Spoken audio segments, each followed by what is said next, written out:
कमी करणे किंवा वेट लॉस ही काही आजारामध्ये अत्यंत उपयुक्त ट्रीटमेंट ठरू शकते किंवा ट्रीटमेंटचा पार्ट असू शकते.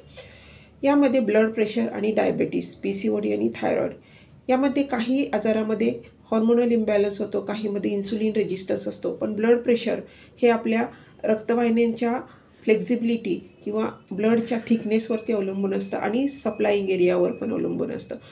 वजन कमी केल्यानंतर काय होतं की सप्लायिंग एरिया कमी होतो, ब्लड प्रेशर वाढत नाही, कारण हार्टला आपल्या जास्त पंप करावं लागत नाही प्रेशरमुळे. आणि डायबेटीसमुळे कंटिन्युअस रक्तात शुगर असते, त्यामुळं थिकनेस वाढल्यामुळे ब्लड प्रेशर वाढतं. तर ब्लड प्रेशर आणि डायबेटीस यामध्ये वजन कमी करणे ही एक महत्त्वाची ट्रीटमेंट असू शकते. साधारण 2 ते 2.5 किलो वजन कमी केल्यानंतर ब्लड प्रेशर 1 ते 2 मिलीमीटरनी खाली येऊ शकतं आणि 15% वजन कमी केल्यानंतर डायबेटीस हा रिव्हर्स होऊ शकतो. So weight loss is treatment for